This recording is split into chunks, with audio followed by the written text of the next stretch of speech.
अऊज़ु बिल्लाहि मिनश शैतानिर रजीम बिस्मिल्लाहिर रहमानिर रहीम। मेरे भाइयों, उसने खजूर खाने में भी वक्त बर्बाद नहीं किया। जब सुना कि शहादत अगर मिली तो जन्नत में आदमी जाएगा, तो जन्नत को पाने के लिए उसने खजूर भी नहीं खाए, इतनी जल्दी किया कि खजूर फेंक दिए जमीन पर और सीधे तलवार उठाई और मैदान जंग में चला गया। क्यों? सारिऊ इला मग़फ़िरतिन रब्बिकुम व जन्नतिन, अपने रब की मग़फ़िरत की तरफ और हुसूल जन्नत के लिए, जन्नत को हासिल करने के लिए जल्दी करो। तो मेरे भाइयों, इस आदमी ने जन्नत को हासिल करने के लिए इतनी जल्दी की कि उसने खजूर खाना भी गवारा नहीं किया। जबकि कहेंगे हैं, वो हदीसें हैं, खाना खा रहे हैं और अजान हो जाए तो अब ऐसे में आपको छोड़कर नहीं जाना है, पहले पेट भर के आप खाना खा लीजिए, उसके बाद जाइए। वो सब अपनी जगह पर है, हम उसका इनकार नहीं कर रहे हैं, लेकिन इस सहाबी के जज्बे को क्या कहोगे कि खजूर खाए? ये क्या हो रहा है? अल्लाह के नबी क्या देहाती अंदाज में सवाल कर रहा है, ये क्या हो रहा है? नबी अकरम ने फरमाया जिहाद, कलिमतुल्लाह, अल्लाह के कलमे को बुलंद करने के लिए। अच्छा, इसमें क्या है? कहा अल्लाह की रजामंदी, अल्लाह की खुशनुदी। लड़ो, जिंदा बच गए तो गाजी, और कत्ल कर दिए गए तो कत्ल कर दिए गए तो शहीद।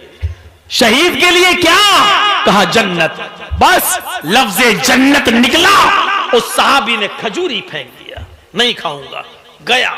ओफो, एक तो ये होता चलो पता नहीं अब जिंदा बचेंगे भी नहीं बचेंगे, हो सकता शहीद, कम से कम खा तो लें, कम से कम पेट तो भर लें, ताकत रहेगी। उसने कहा नहीं, उस जन्नत को पाने के लिए हम इतनी देर क्यों करें? अगर आज ये खजूर छोड़ेंगे तो जन्नत में हमें मेवे मिलेंगे, जन्नत में फल फ्रूट मिलेगा, जन्नत की नेमतें हम खाएंगे। उसने खजूर ही फेंक दिया, सीधे मैदान जिहाद में कूद गया, लड़ा, इतना लड़ा कि कई काफिरों को मारा, और फिर इतना लड़ा कि लड़ते लड़ते खुद शहीद हो गया। इस जल्दबाजी को आप क्या कहेंगे? ये वही है, वह जन्नतिन अर्ज़ुहस समावातु वल अर्ज़, ये वही जन्नत को पाने के लिए उसने जल्दी किया जिसका रकबा, जिसकी लंबाई चौड़ाई जमीन व आसमान के बराबर है। सारिऊ इला मग़फ़िरतिन मिन रब्बिकुम व जन्नतिन अर्ज़ुहस समावातु वल अर्ज़ उइद्दत लिल मुत्तक़ीन। ओ लोगों, मुसलमानों, मोमिनों, अपने रब की मग़फ़िरत की तरफ जल्दी करो, अपने रब की मग़फ़िरत की तरफ लपको और हुसूल जन्नत के लिए जल्दी करो, उस जन्नत को पाने के लिए जल्दी करो जिसका रकबा, जिसकी लंबाई और चौड़ाई जमीन व आसमान के बराबर है। उइद्दत लिल मुत्तक़ीन, जो मुत्तक़ियों के लिए, अल्लाह से डरने वालों के लिए तैयार की गई है, अल्लाह से डरने वालों के लिए बनाई गई है। एक जगह अल्लाह ताला ने कुरान में कहा फस्तबिकुल खैरात। अभी हमने जो आयत पढ़ी है उसमें है जल्दी करो, सारिऊ, सुरात, मुसारियात कहते हैं जल्दी करना, और अब हमने जो आयत पढ़ी है उसके अंदर है सबकत करना। नेक काम में, खैरात कहते हैं खैर से, नेक कामों में सबकत करो, एक दूसरे से आगे बढ़ो। फस्तबिकुल खैरात, नेक काम करने में एक दूसरे से आगे बढ़ो। हम आगे बढ़ रहे हैं बिजनेस में, आगे बढ़ रहे हैं कारोबार में, लेकिन अल्लाह ने क्या कहा? यहां आगे बढ़ो लेकिन नेक कामों में। जर्जी साहब ने अगर 100 रुपया सदका दिया है तो घमंड के साथ नहीं, तकब्बुर के साथ नहीं, नहीं नहीं, हम भी चुपके से 200 देंगे। जर्जी साहब 5 वक्त की नमाज पढ़ते हैं, नहीं नहीं नहीं, हम इंशाल्लाह तहज्जुद भी पढ़ेंगे। आप नेक कामों में आगे बढ़िए।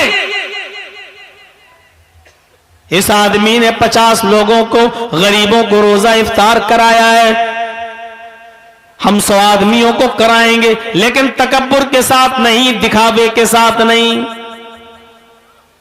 इखलास के साथ। और जहां तकब्बुर आया नेकी खत्म, जैसे ही तकब्बुर आया नेकी खत्म। इसलिए जितनी भी नेकियां हैं, जितनी भी अल्लाह तबारक व तआला ने उनका दारो मदार नीयत पर रखा है। आप किस नीयत से वो कर रहे हैं। नमाज आप पढ़िए, कितनी बड़ी नेकी है नमाज, नमाज से बड़ी कोई इबादत नहीं, लेकिन साफ तौर पर कह दिया मन मुसल्ला युराई फकद अशरक। यही नमाज अगर दूसरों को दिखाने के लिए पढ़ोगे तो यही नमाज शिर्क है। शनिचर को नहीं दिखे, इतवार को नहीं दिखे, सोमवार को नहीं दिखे, मंगल को मस्जिद में नहीं दिखे, बुध को मस्जिद में नहीं दिखे, जुमरात को बाजार में घूमते हुए पूरा दिन गुजार दिया, और जुमे के दिन नहा धोकर सबसे पहले 11 बजे आकर मस्जिद में बैठे हैं, सऊदी अरब का रुमाल भी डाल लिया, खुशबू भी लगा ली, जन्नतुल फिरदौस। क्या आज मौलाना जर्जी साहब खुतबा देंगे, आ गए, 11 बजे से मस्जिद भर गई। अब लोग पूछ रहे हैं साहब आज इतनी जल्दी कैसे आ गए हो? आज जुमा है। अच्छा, तो जुमे के दिन अल्लाह दिखता है, बकिया दिन अल्लाह नहीं था? नहीं नहीं नहीं नहीं, आज जुमा है। अरे वही तो मैं पूछ रहा हूं, जुमे के दिन आने की वजह पूरा हफ्ता क्यों गायब रहे? अरे मौलाना साहब जुमे के दिन बस ज्यादा अहमियत है। अच्छा, तो इसका मतलब और दिन जो नमाजें छोड़ी हैं वो ठीक अल्लाह नहीं देख रहा था? अरे मौलाना सही बात यह है कि जुमे के दिन भी अगर नमाज नहीं पढ़ेंगे तो हमारे गांव और मोहल्ले वाले ये कहेंगे कि देखो कितना कमीना इंसान है, जुमे तक की नमाज नहीं पढ़ता है। तो बोलो ना कि हम मोहल्ले वालों के डर से आए हैं, तो ये बोलो ना कि इस वजह से आए हैं। यानी पूरा हफ्ता नमाज नहीं पढ़ी और जुमे के दिन पढ़ी भी, उसमें भी गांव वाले और मोहल्ले वालों को शामिल कर लिया। तो ऐसी नमाज के बारे में अल्लाह ताला ने, अल्लाह के नबी ने फरमाया मन सल्ला युराई फकद अशरक, जिसने दूसरों को दिखाने के लिए नमाज पढ़ी उसने शिर्क किया। हम क्या समझते हैं वही शिर्क है? कब्रों को चूम लो, चाट लो, देवी देवताओं के स्थानों पे चले जाओ, चादरें चढ़ा लो, भीख मांग लो, बेटा बेटी का सवाल कर, यही शिर्क है? नहीं, अल्लाह के अलावा किसी गैर के डर से मस्जिद में आके नमाज पढ़ना भी शिर्क है। इसलिए कि आप अल्लाह के लिए नहीं आए हैं, आप डर की वजह से आए हैं कि मोहल्ले वाले ये न कहें हाजी साहब हज करके आ गए, 75-70 साल उम्र है, नमाज पढ़े क्यों? अरे भाई अगर नमाज नहीं पढ़ेंगे तो लोग कहेंगे देखो हज कराया है, हाजी होके नमाज नहीं पढ़ता है।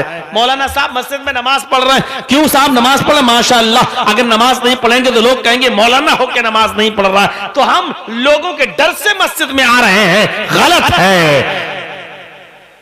अगर इसलिए आए हैं तो यह नमाज भी हमारे लिए शिर्क है।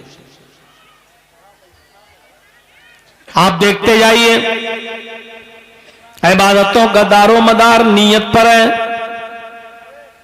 अल्लाह ताला ये नहीं देखता। कुर्बानी को देख लीजिए, जो हम और आप पेश करते हैं, अल्लाह के ताला ने कुर्बानी के ताल्लुक से साफ लफ्जों में कह दिया लयनालल्लाह लुहुमुहा वला दिमाउहा वलाकिन यनालुहु तक़वा मिनकुम। ओ लोगों, तुम जो कुर्बानी करते हो उसका गोश्त और उसका खून हमारे पास नहीं पहुंचता है। लयनालल्लाह लुहुमुहा वला दिमाउहा, उसका न गोश्त हमारे पास आता है न खून हमारे पास आता है। वलाकिन यनालुहु तक़वा मिनकुम, बल्कि अल्लाह ताला तक़वा देखता है, अल्लाह खुलूस देखता है, उसने किस दिल से किस नीयत से कुर्बानी की है।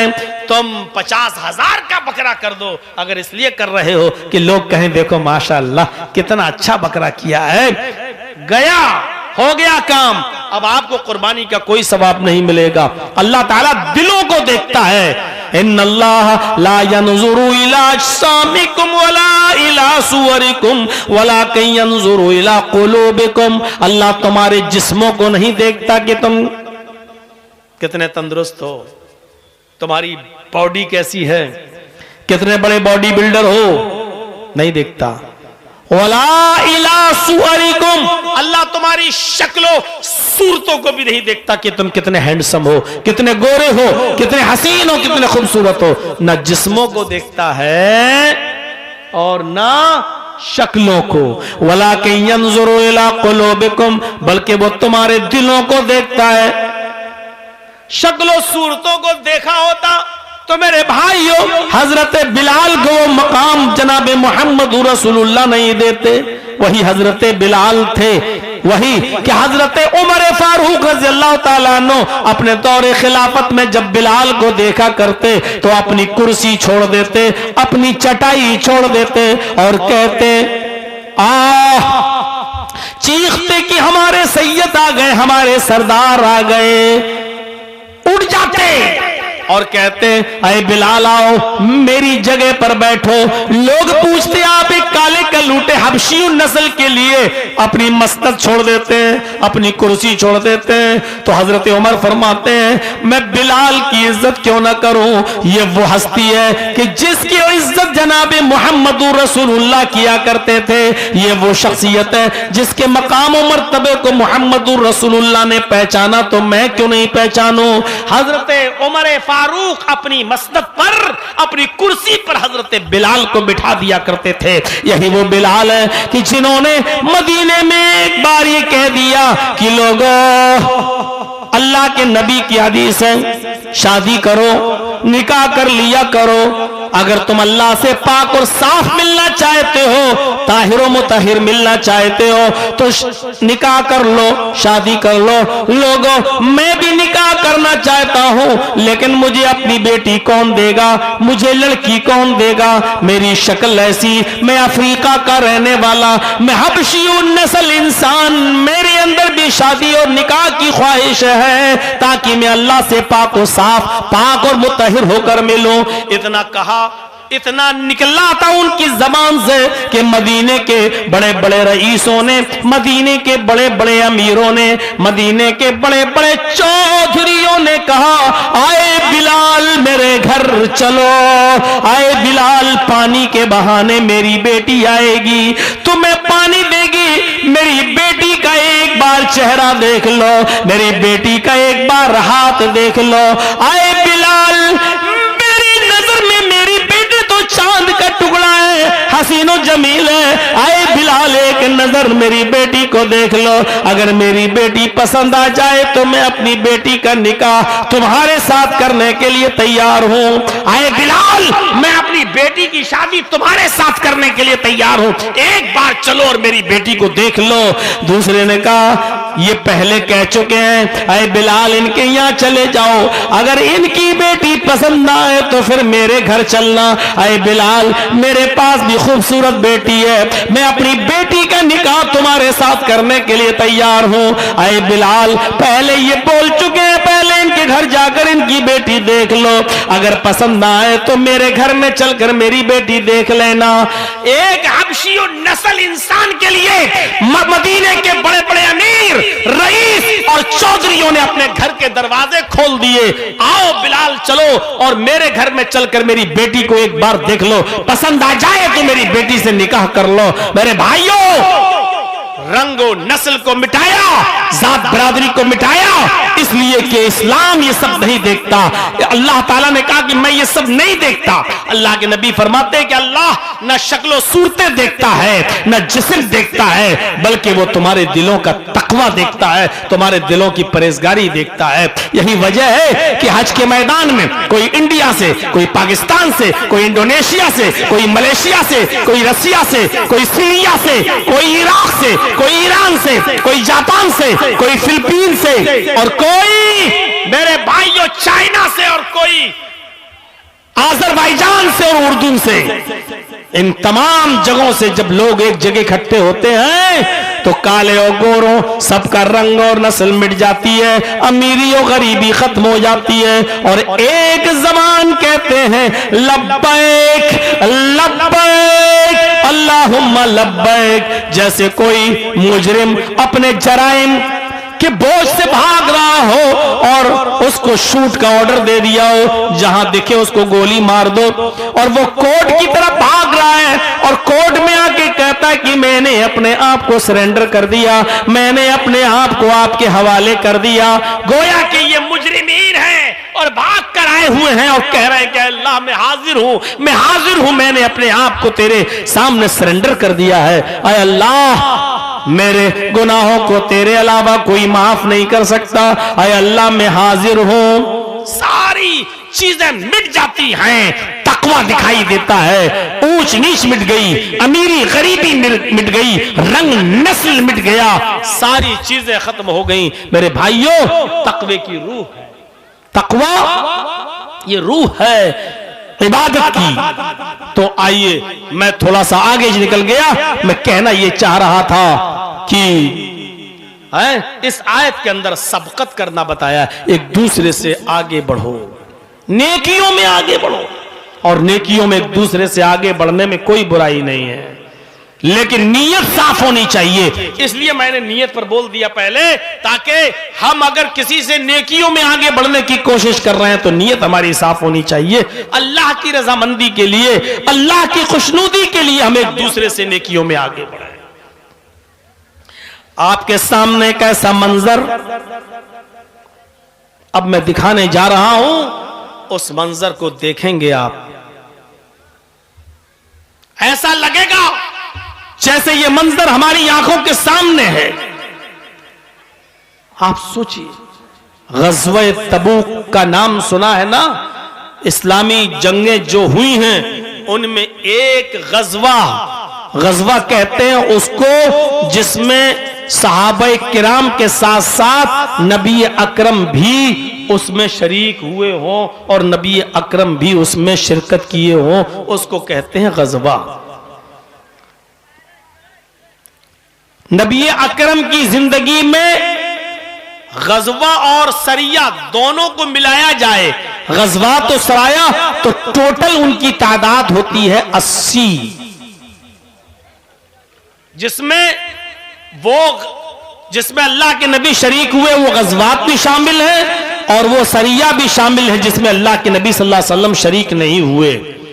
गज़वात और सराया दोनों को जोड़ो तो 80, और 80 गज़वात और सराया में जो लड़ाइयां हुई हैं दोनों तरफ से अगर जोड़ा जाए कि लोग कितने मरे और कितने शहीद हुए, तो सहाबाए किराम को भी जोड़ा जाए जो शहीद हुए, और काफिरों में जो लोग मारे गए उनको भी जोड़ा जाए, अगर 80 जंगों के हालात पेश किए जाएं तो इब्नुल क़य्यिम अल-जौज़ी रहमतुल्लाह अलैह ने लिखा है अपनी किताब के अंदर ज़ादुल मआद में कि गज़वात और सराया दोनों को जोड़ा जाए तो इनमें मरने वाले काफिर और शहीद होने वाले सहाबा, इन दोनों की तादाद को जोड़ा जाए तो टोटल 1018, 80 जंगों में कितने लोग?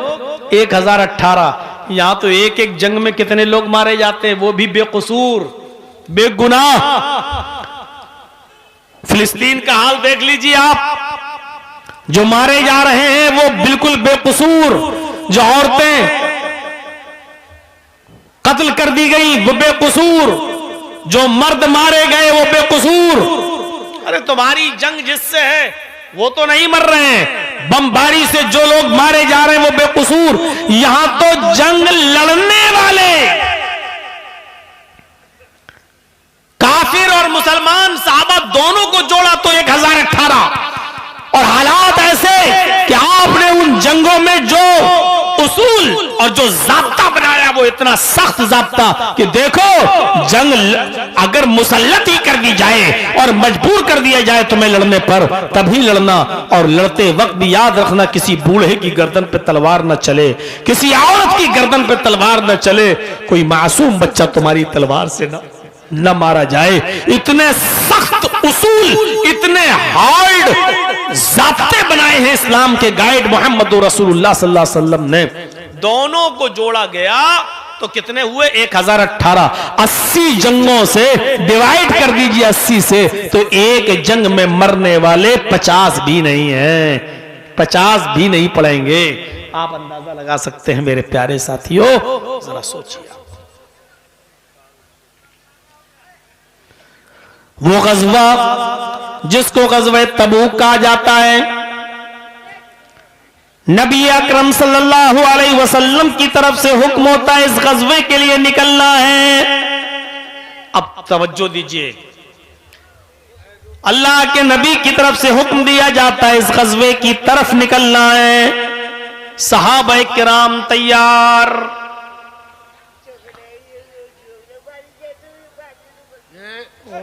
बहुत अच्छी तकरीर कर रहे हो, थोड़ा सा थोड़ा देख लो। अब इधर तवज्जो दीजिए, 2-3 चीजें इसमें मैं आपके सामने रखूंगा। अल्लाह के नबी सल्लल्लाहु अलैहि वसल्लम ने कहा इस गज़वे के लिए तैयार रहो, निकलना है। सहाबा किराम बिल्कुल तैयार। इस गज़वे की दूरी कितनी है? जहां आप ऐलान कर रहे हैं इस गज़वे के लिए निकलना है, वहां से कोई तकरीबन 1200 किलोमीटर दूर, 1200 किलोमीटर। जर्जी साहब लखनऊ से आपके बरहरवा में उतर रहे हैं, 1200 किलोमीटर नहीं है, 800 850 किलोमीटर की दूरी। दिल्ली से जोड़िए तो हो सकता है कि हो जाए दिल्ली से आपका बरहरवा 1100-1200 किलोमीटर के आसपास। इतनी दूर जाना है इस जंग में लड़ने के लिए, और 4 व्हीलर नहीं है, बाइक भी नहीं है, बसें भी नहीं है, ट्रेन भी नहीं है, फ्लाइट भी नहीं। इतनी दूर का सफर सहाबा किराम को और खुद नबी अकरम को करना है, इस गज़वे में शरीक होना है, जाना है। जो मंजर मैं दिखाना चाहता हूं उस मंजर पर आइए मेरे भाइयों। वो ऊंटों से जाना है, या घोड़े पर बैठकर जाना है, या खच्चर पर बैठकर जाना है, इसके अलावा सवारी का और कोई रास्ता नहीं है। घोड़े हैं नहीं, खच्चर की भी कमी है और ऊंटों की भी कमी है। सोचिए मेरे साथियों, इतनी दूर जाना है, गज़वे का हुक्म मिल चुका है।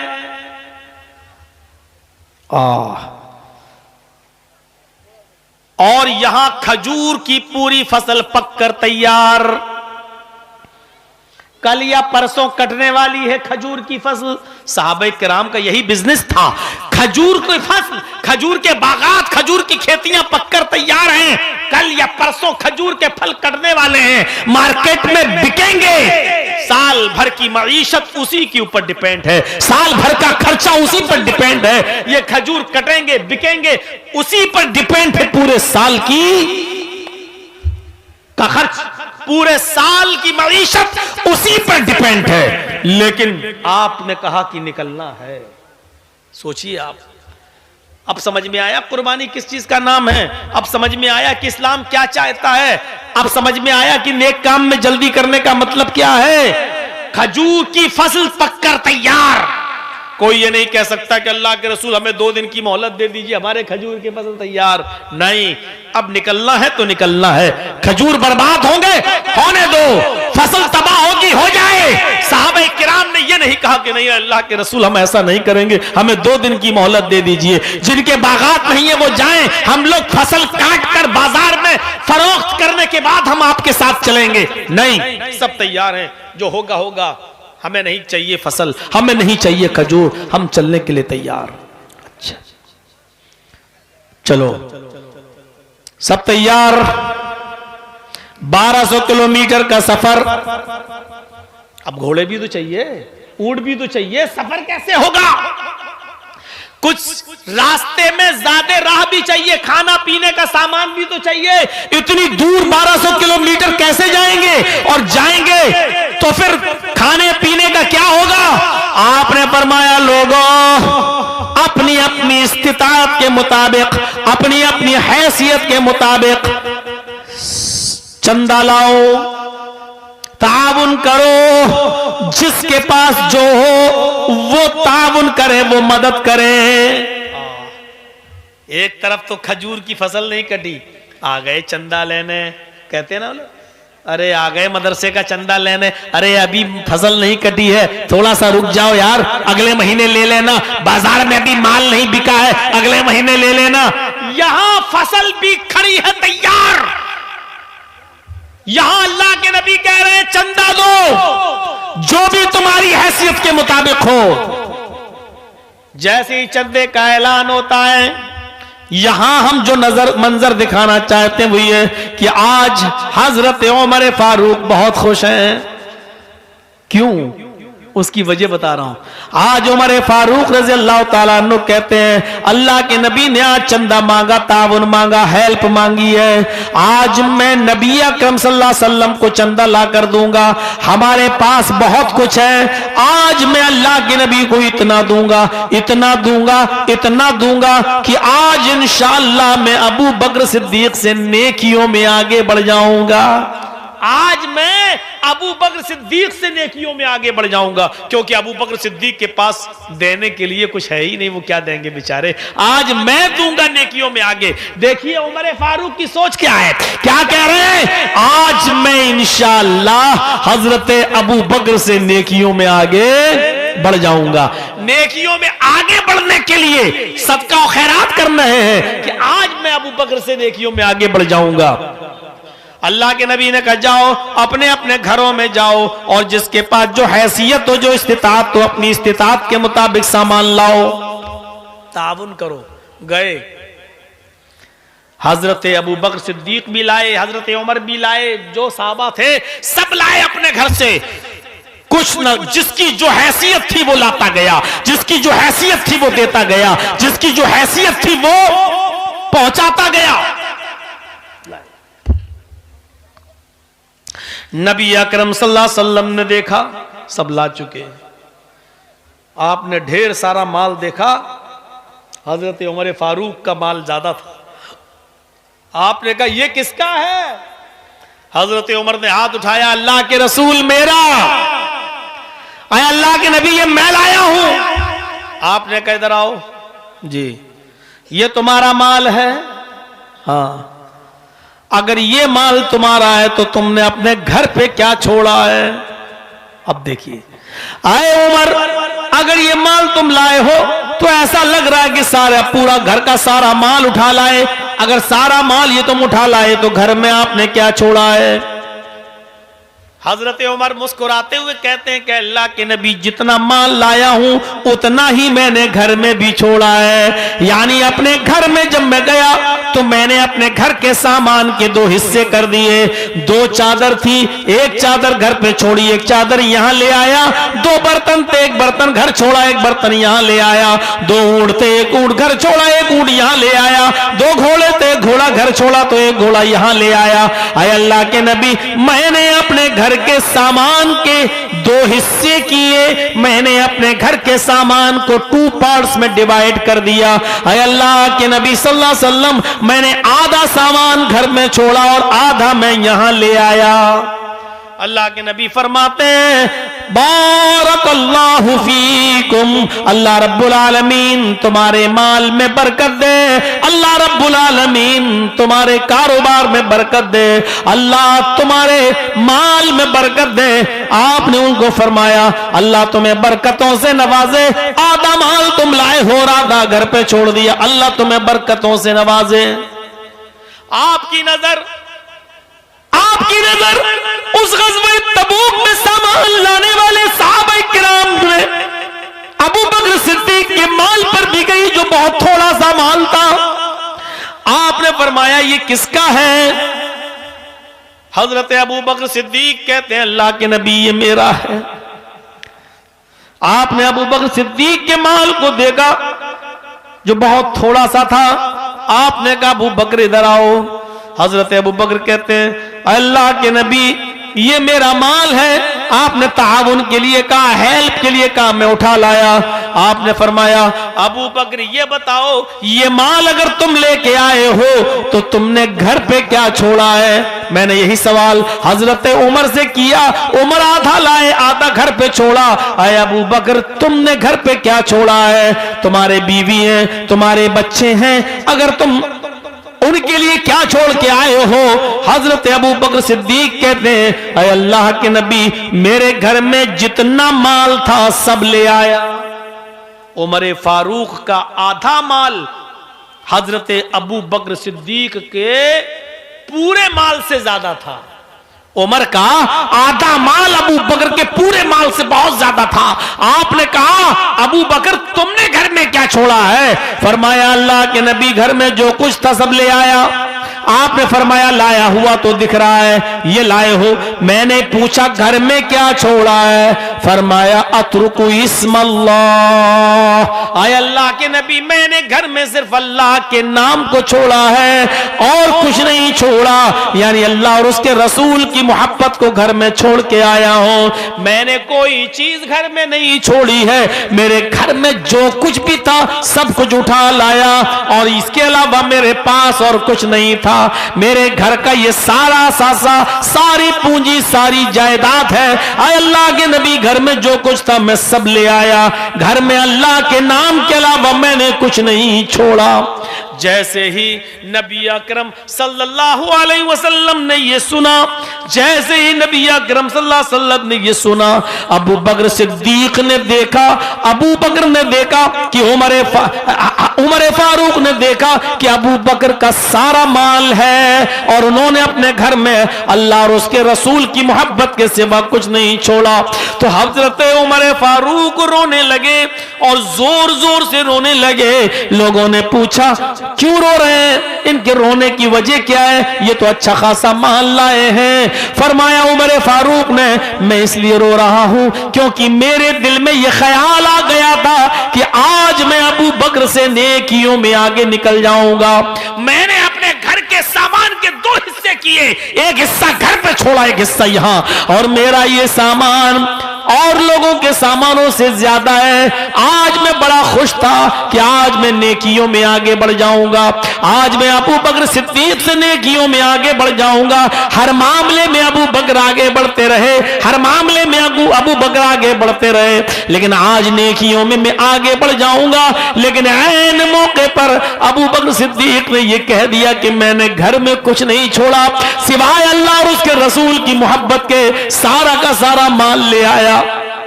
तो जाहिर है कि आज भी मैं हजरत अबू बकर से नेकियों में आगे नहीं बढ़ पाया, क्योंकि अबू बकर ने जो कुछ था सब लाए और मेरे पास जो कुछ था मैं उसका आधा लाया। तो मेरा आधा अगरचे बहुत ज्यादा है लेकिन उनके सबसे कम है, इसलिए कि वो सब ले आए और मैं तो आधा ही लाया हूं। उन्होंने इस्लाम के लिए सब कुर्बान कर दिया और मैंने इस्लाम के लिए अपना आधा माल कुर्बान किया है। इसलिए मैं नेकियों में अबू बकर सिद्दीक से कभी आगे नहीं बढ़ पाऊंगा। मैं नेकियों में अबू बकर सिद्दीक से कभी आगे नहीं निकल सकता। मेरे भाइयों, सबकत करना हो करो, एक दूसरे से आगे बढ़ने की कोशिश करनी चाहिए, लेकिन नेकियों के कामों में देखिए उमर फारूक नेकियों के काम में अबू बकर से आगे बढ़ना चाहते थे लेकिन नहीं बढ़ पाए और कहा कि मेरा आधा माल अगरचे अबू बकर के माल से ज्यादा है लेकिन अबू बकर सारा ले आए, हम तो आधा लाए, इसलिए मैं नेकियों में कभी अबू बकर से आगे नहीं बढ़ सकता हूं। एक बार सौदा करने लगे, हदीस की किताबों में आया है, एक बार सौदा करने लगे। हजरत उमर कहने लगे ऐ अबू बकर अपनी नेकी बेचोगे? नेकी भी कहीं बिकती है? अपनी नेकी बेचोगे? कहा नेकी भी कहीं बिकती है? कहा बस एक नेकी। आए अबू बकर एक नेकी, ओनली वन, बस एक नेकी तुम मुझे दे दो और मेरी सारी जिंदगी की नेकियां तुम ले लो, मेरी पूरी जिंदगी की इबादतें तुम ले लो, मेरी सारी जिंदगी की नेकियां तुम ले लो, और मुझे अपनी जिंदगी की एक नेकी, और उस दिन की नेकी जिस दिन आप हजरत मोहम्मद रसूलुल्लाह को अपनी रान पर लिटाए हुए थे गारे सौर में, और आपने अपना पैर एक सुराख से लगा दिया था और बिच्छू डंक मार रहा था, काट रहा था आपके पैर में, और आप पैर इसलिए नहीं हिला रहे थे कि मेरे नबी की आंख खुल जाएगी, मोहम्मद रसूलुल्लाह की नींद में डिस्टर्ब हो जाएगा, आपने इस वजह से अपना पैर नहीं हिलाया। बस उस एक दिन की नेकी मुझे दे दीजिए, और उस एक दिन की नेकी के बदले में मेरी सारी जिंदगी की नेकियां ले लो। मुझे उम्मीद है कि वो एक दिन की नेकी मेरी सारी जिंदगी की इबादतों से भारी होगी। आओ, मैं खरीदना चाहता हूं, बेचोगे? मेरे प्यारे साथियों, नेकियां बिकती नहीं है, नेकियां खरीदी नहीं जाती हैं, नेकियों का तबादला नहीं होता कि मेरी तुम ले लो, तुम्हारी हम ले लें, ऐसा नहीं होता है। इसलिए हजरत अबू बकर सिद्दीक ने मना कर दिया। क्या बात करते हो, ला तज़िरु वाज़िरतुन विज़रा उख़रा, कयामत के दिन कोई नफ्स किसी नफ्स का बोझ नहीं उठाएगा, कोई इंसान किसी इंसान का बोझ नहीं उठाएगा। नेकियों के कामों में एक दूसरे से आगे बढ़ना चाहिए, और हम आगे बढ़ रहे हैं कैसे? और इस समाज के अंदर तो सुना है मैंने, इस सोसाइटी के अंदर तो सुना है मैंने कि लोग सूद और ब्याज में एक दूसरे से आगे बढ़ना चाहते हैं? सूद और ब्याज का दौरा है, चलन है, जबकि इनको मालूम है कि सूद और ब्याज कितना बड़ा जुर्म है, कितना घिनौना काम है। अल्लाह के नबी जनाब मोहम्मद रसूलुल्लाह सल्लल्लाहु अलैहि वसल्लम ने फरमाया कि सूद का 1 दिरहम खाना, सूद का 1 रुपया खाना, सूद का 1 रुपया खाना 36 मर्तबा अपनी मां के साथ जिना करने के बराबर है।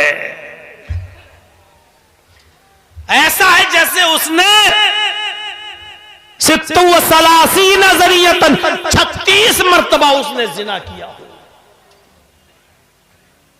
गौर करें आप, 36 मर्तबा जिना, और सूद में हम एक दूसरे से आगे बढ़ रहे हैं, सूदी कारोबार में हम एक दूसरे से आगे बढ़ रहे हैं, और सूद खाने के हमने डिफरेंस मुख्तलिफ किस्म के तरीके निकाल रखे हैं।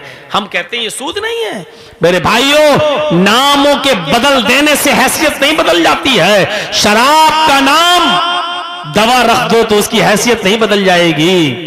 नंगेपन का नाम अगर आप फैशन रख दो तो उसकी हैसियत नहीं बदल जाएगी। आप सूद का कुछ भी नाम रख दो, बिजनेस कारोबार, उसकी हैसियत खत्म नहीं हो जाएगी। वो सूद सूद ही रहेगा, सूद सूद ही रहेगा।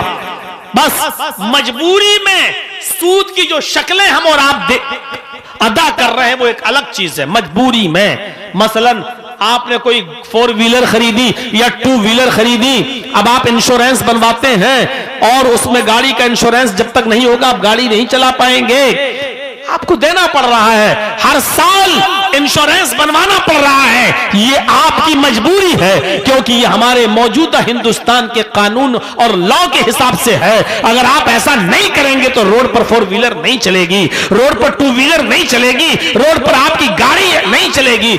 जहां कानून बन चुका हो और मजबूरी हो और हमारे पास इसके अलावा कोई रास्ता ना हो, तो ऐसी शक्ल सूरत में तो हम इंश्योरेंस बनवा सकते हैं, लेकिन अपनी जिंदगी का इंश्योरेंस क्यों बनवाओगे आप? अपनी आंखों का इंश्योरेंस क्यों बनवाओगे आप? अपने पैरों का इंश्योरेंस क्यों बनवाओगे आप? अपनी कमर का और अपने सर का इंश्योरेंस क्यों बनवाओगे आप? हैं? इसी तरीके से बैंकों में मिलने वाला हेल्थ बीमा बहुत से लोग बनवाते हैं, 5,000 10,000 रुपए साल में देते रहते हैं। हेल्थ बीमा क्या होता है कि अगर आपके परिवार का कोई आदमी घर का बीमार हुआ तो आपको बैंक 10 लाख 15 लाख 20 लाख रुपए तक देगी। ये भी हेल्थ बीमा है जो सरासर हराम और नाजायज है। आप बैंक में जाकर नहीं बनवा सकते हैं, ऐसा नहीं कर सकते। आप अपनी जिंदगी के साथ सौदेबाजी नहीं कर सकते हैं, ये जायज नहीं है। हाँ, लेकिन इसके शक्ल में अगर गवर्नमेंट सबको कोई फायदा दे रही है, उसमें आप भी इस मुल्क में रहते हैं, अगर गवर्नमेंट की तरफ से कोई चीज मिल रही है तो उससे आप फायदा उठा सकते हैं। जैसे आयुष्मान कार्ड है, जैसे आयुष्मान कार्ड है, उसमें गवर्नमेंट सबको फायदा पहुंचा रही है, गैर मुस्लिमों के गरीबों को भी और मुसलमानों के भी गरीबों को भी। जहां हुकूमती तौर पर हमें अगर उससे फायदा मिल रहा है तो ऐसी सूरत में हम आयुष्मान कार्ड बनवा सकते हैं, उससे कोई फर्क नहीं पड़ता। या इसी तरीके से आपके मुख्यमंत्री की तरफ से अगर आपको कुछ मिलता है और वो सबके लिए है, सबके लिए है, तो आप उससे भी फायदा उठा सकते हैं। लेकिन आप अपने लिए बैंक में या किसी भी जगह जाकर आप इंश्योरेंस नहीं बनवा सकते हैं अपनी बॉडी का। हाँ, लेकिन गवर्नमेंट ने अगर कानून बना दिया कि गाड़ी के लिए इंश्योरेंस बनाओ वरना चला नहीं सकते, तो आपको वो करना पड़ेगा। लेकिन आज हमारी शक्ल सूरतें क्या हो रही हैं मेरे भाइयों, सूद और ब्याज खा खा कर हम लोगों को क्या दे रहे हैं और उनसे क्या ले रहे हैं। हम अपने समाज और सोसाइटी पे नजर डालें, नेक कामों में आगे बढ़ना चाहिए मेरे भाइयों, नेक कामों में एक दूसरे से सबकत करना चाहिए, सूद और ब्याज में नहीं। हजरत उमर फारूक, हजरत उस्मान गनी रज़ी अल्लाह ताला अन्हु का वो किरदार याद कीजिए। यही ग़ज़वा तबूक का मौका था, यही ग़ज़वा तबूक का। अल्लाह के नबी जब लोगों से चंदा मांग रहे थे इस ग़ज़वे में शिरकत करने के लिए, तो आपने फरमाया था मुझे 100 कोई है जो 100 ऊंट दे सके, है कोई जो 100 ऊंट दे। हजरत उस्मान गनी उठे और कहा कि अल्लाह के नबी सल्लल्लाहु अलैहि वसल्लम मैं 100 ऊंट दे रहा हूं। हजरत उस्मान गनी उठे और फरमाया कि आए अल्लाह के नबी सल्लल्लाहु अलैहि वसल्लम मैं 100 ऊंट दे रहा हूं, 100 ऊंट में मेरी तरफ से। आपने फरमाया लोगों उस्मान गनी ने 100 ऊंट दिए, लोगों उस्मान गनी ने 100 ऊंट दिए हैं, कोई है उस्मान गनी के अलावा, उस्मान के अलावा जो 100 ऊंट और दे। आप अभी मांगते ही जा रहे हैं। आपने कहा उस्मान ने 100 ऊंट दिए, कोई और है जो 100 ऊंट दे। ग़ज़वा तबूक के मौके पर फिर हजरत उस्मान उठे, कहा अल्लाह के नबी मैं 100 ऊंट और दे रहा हूं। देखिए फिर उठे, जल्दबाजी कितनी, सबकत कितनी, कोई दूसरा ना उठ जाए उससे पहले खुद उठ गए कि अल्लाह के रसूल मैं 100 और दे रहा हूं। आपने कहा उस्मान गनी ने 200 ऊंट दे दिए, है कोई तुम लोगों में से, सहाबा में से जो 100 ऊंट और दे, 100 ऊंट और दे दे। फिर तीसरी बार उस्मान गनी उठे, कहा अल्लाह के नबी मैं 100 ऊंट और दे रहा हूं। 100 300 हो चुके हैं। फिर उस्मान गनी ने ऐलान, अल्लाह के नबी ने ऐलान किया उस्मान 300 दे चुके हैं। अब मैं उस्मान से नहीं कहता हूं है कोई उस्मान के अलावा जो 100 ऊंट और दे। तो चौथी बार भी उस्मान उठे और कहा अल्लाह के नबी मैं 100 और दे रहा हूं। 7 बार ऐलान किया और 7 बार उस्मान गनी रज़ी अल्लाह ताला अन्हु उठे, 7 बार उस्मान गनी रज़ी अल्लाह ताला अन्हु उठे और 700 ऊंट देकर 700 ऊंट उन्होंने दिया।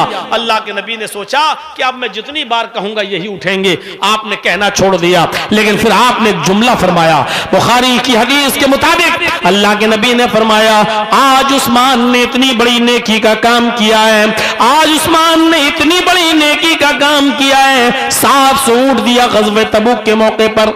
वो जरूरत थी ऐसे मौके पर 700 ऊंट दिए।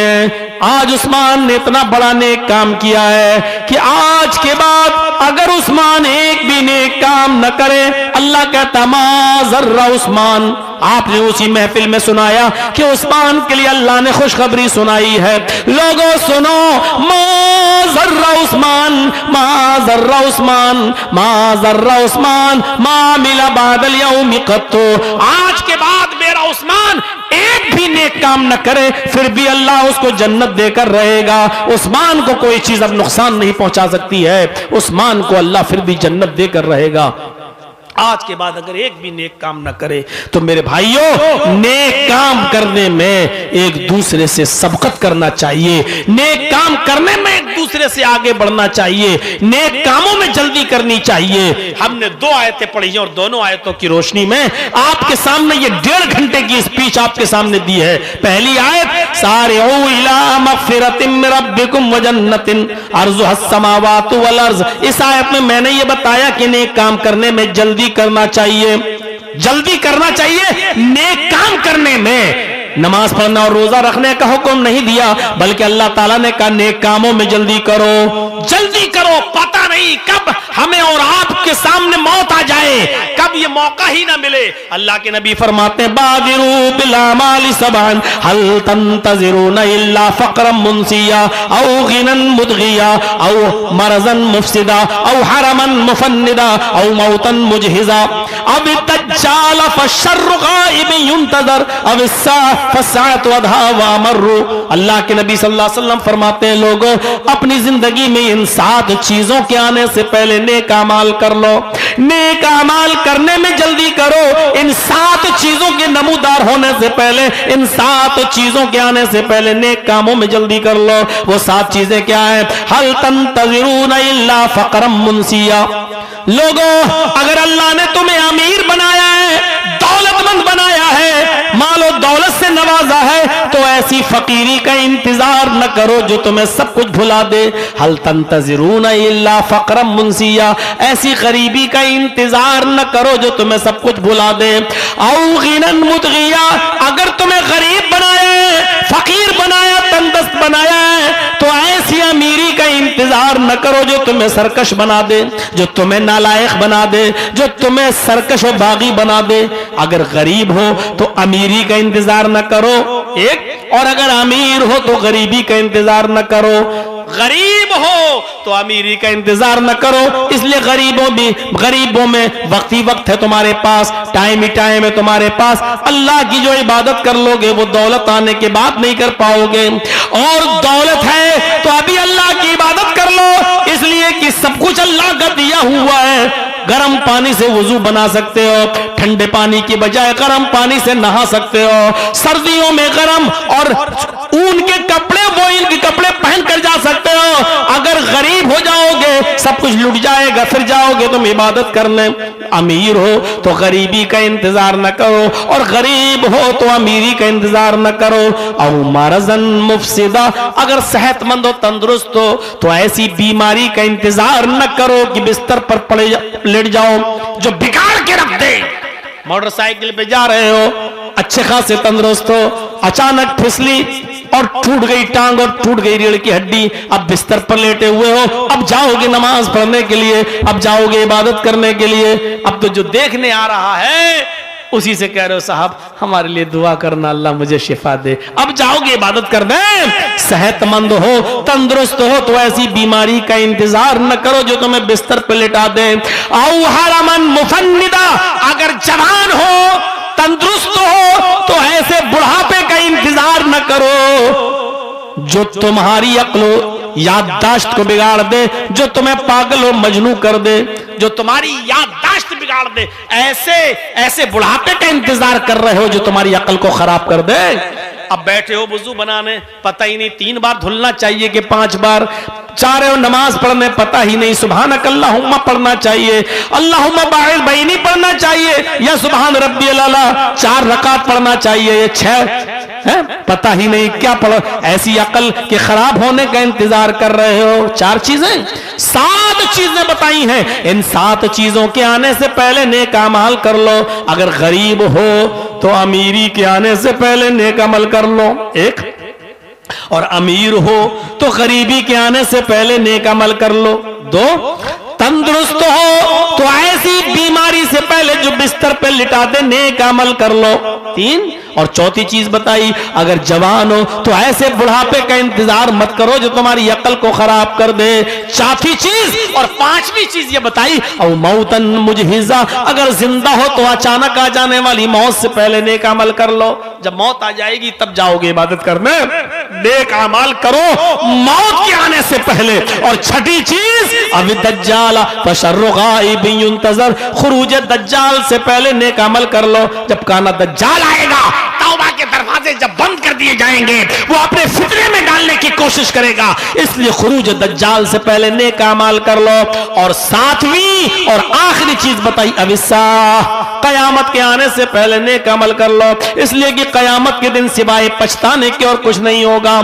बस अब पछताओगे, अय काश कि मैंने नेक अमल कर लिए होते। या कद्दम तो लिहयाती, अय काश कि हमने नेक अपनी जिंदगी में कुछ आगे भेज दिया होता। मा कद्दमतुल हयाती, अय काश कि हमने अपनी जिंदगी में कुछ नेक अमाल कर लिए होते। हम पछताएंगे और पछताने के अलावा कुछ नहीं होगा, लेकिन पछताने से भी कुछ नहीं मिलेगा। चाहे कितना कहते रहो, अल्लाह की जासूस तपिश देकर, अजाब देकर, या लईतनी कुन्तु तुराबा, अय काश कि तू हमेशा के लिए मिट्टी में मिला देता, लेकिन वहां मिट्टी में नहीं मिलाया जाएगा।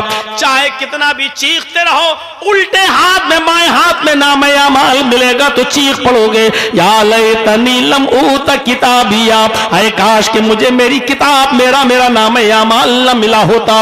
लेकिन ये सब कुछ बेकार हो, बेफायदा, कुछ नहीं होगा। इसलिए कि कयामत के दिन के पहले आने से, कयामत के दिन के आने से पहले नेक अमाल कर लो। तो ये 7 चीजों से पहले हमें नेक अमाल को करने में जल्दी करना चाहिए। तो हमने 2 ही चीजें आज की तकरीर में बताई हैं। एक तो ये कि नेक अमाल में जल्दी करना है, और दूसरा ये कि नेक अमाल में एक दूसरे से आगे बढ़ना है, एक दूसरे से आगे बढ़ने की कोशिश करना है। ये 2 बज चुके हैं और 2 बजे की तकरीर यानी पौने 2 घंटे की तकरीर में मैंने आपके सामने जो चीजें रखी हैं, उम्मीद है, इस उम्मीद से रुखसत होता हूं कि इंशाअल्लाह आज हमारा मुआशरा जागेगा और हम नेक अमाल में जल्दी भी करेंगे और नेक अमाल में हम एक दूसरे से आगे बढ़ने की कोशिश भी करेंगे। आज माज़रत के साथ कि मैं अपनी बहन और अपनी बेटियों के बारे में, अपनी माओं के बारे में कुछ नहीं बोल सका, लेकिन यह तकरीर उनके लिए भी है। उनको भी नेकियों में आगे बढ़ना है, उनको भी नेकियों में आगे निकलना है, उनको भी नेकियों में एक दूसरे से सबकत करना है। तो हम दुआ करते हैं अल्लाह तबारक व तआला से कि अल्लाह आलमीन हमारी खताओं को माफ फरमा दे, हमारे गुनाहों को बख्श दे, हम जमीअ मुसलमानों पर रहम फरमा। ऐ अल्लाह, हमारे मुल्क के जो हालात हैं और जो बहुत तेजी से हम अकलियतों के खिलाफ माहौल खराब होता जा रहा है और खराब करने की कोशिश भी की जा रही है 2024 के पेश नजर, ऐ अल्लाह हमारे मुल्क में अमन व अमान पैदा फरमा। ऐ अल्लाह हम मुसलमानों को बहुत ही मोहतात रहने की तौफीक अता फरमा। ऐ अल्लाह जज्बात से हमें काम लेने से बचा ले। ऐ अल्लाह अक्ल व शऊर के साथ कोई कदम उठाने की हमें तौफीक अता फरमा, बहुत ही अक्ल व शऊर के साथ हमें फैसला लेने की तौफीक अता फरमा। इलाहुल आलमीन, अब 2024 में हमारे लिए और हम अकलियतों के लिए जो भी तेरी नजर में बेहतर हो, जो भी तू बेहतर समझे, ऐ अल्लाह उस सरकार को हमारे ऊपर मुसल्लत फरमा जो हम अकलियतों का ख्याल रखे और हम अकलियतों को भी हिंदुस्तान का नागरिक समझे और सबको साथ में लेकर चले। ऐ अल्लाह जब तक तो हमें जिंदा रख, इस्लाम पे जिंदा रखना, और जब हमारा खात्मा हो तो ईमान पर तो हमारा खात्मा फरमाना। वमा अलैना इल्लल बलागुल मुबीन व आखिरु दावाना अनिल हम्दुलिल्लाहि रब्बिल आलमीन। अस्सलामु अलैकुम व रहमतुल्लाहि व बरकातुहू।